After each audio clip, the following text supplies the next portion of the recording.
বাঞ্ছারামপুর উপজেলা বিএনপির সংগ্রামী সভাপতি মেহেদী হাসান পলাশ ভাইকে। বিসমিল্লাহির রহমানির রহিম।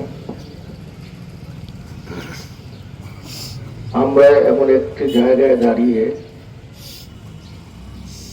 এমন একটি মজলিসে দাঁড়িয়ে, এই মজলিসটি আমাদের চিরবিদায়ের মজলিস। এই মজলিসে একদিন আমার জন্য, আপনার জন্য, সকলের জন্য এরকম মজলিসের আয়োজন হবে। আমি বেশি কিছু বলবো না। কীর্তিমানের যে মৃত্যু নেই, মনীষীরা যে কথাটিকে বলছিলেন, আজকের জানাজা তারই প্রমাণ। আমার মনে হয় এই জানাজায় যারা অংশগ্রহণ করেছেন সকলেই স্যারের ছাত্র। যদিও স্যারের সাথে আমার একটি পারিবারিক সম্পর্ক রয়েছে। আমার পৈতৃক বাপ দাদার বাড়ি মাসি স্যারের বাড়ি, এখানে আমার অতি আপনজন। যখন আমি ইউনিভার্সিটিতে ভর্তি হওয়ার জন্য ঢাকায় গিয়েছিলাম, ভাইয়ের সাথে আমি একসাথে চলাফেরা করতাম, একসাথে ছিলাম। আমি আজকে ইফতার মানে এসে শুনলাম যে স্যার মারা গেছেন, তাদের সাথে সাথে বললাম যে আমি জানাজায় যাব। আসলে স্যার তার সারাটি জীবন আমাদের এই উদাঞ্চলের ভবিষ্যৎ প্রজন্মের জন্য ব্যয় করে গেছেন।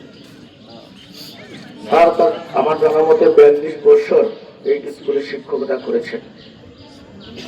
একবার একটু কল্পনা করে দেখেন, প্রতি বছর যদি এই স্কুল থেকে 100 করে স্টুডেন্ট বের হয়ে থাকে, কত হাজার স্টুডেন্ট এখান থেকে বের হয়েছে।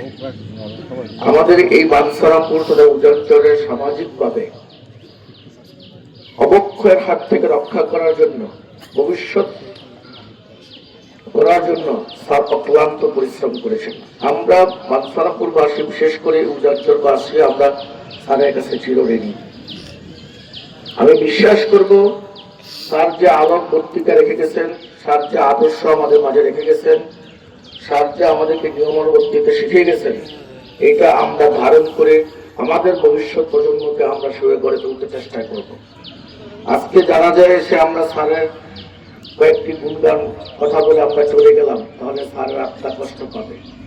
স্যারকে যদি আমরা বুকে ধারণ করতে পারি, স্যারের আদর্শকে যদি আমরা বুকে ধারণ করতে পারি, স্যার সারাটি জীবন আমাদের মাঝে কি বিলিয়ে দিয়ে গেছেন, কি শিক্ষা দিয়ে গেছেন, সেটাকে যদি আমরা ধারণ করে আমাদের সমাজে ছড়িয়ে দিতে পারি, আমরা সমাজ গঠনে স্যারের আদর্শকে কাজে লাগাতে পারি, তাহলেই স্যারের আত্মা শান্তি পাবে।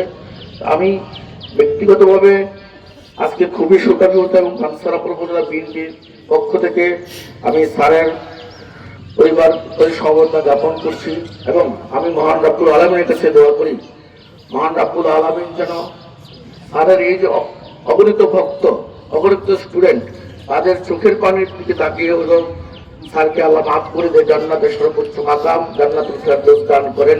আসুন আমরা সবাই স্যারের জন্য দোয়া করি, মহান রব্বুল আলামিন স্যারকে জান্নাতুল উচ্চ মাকাম দান করুক। আমিন।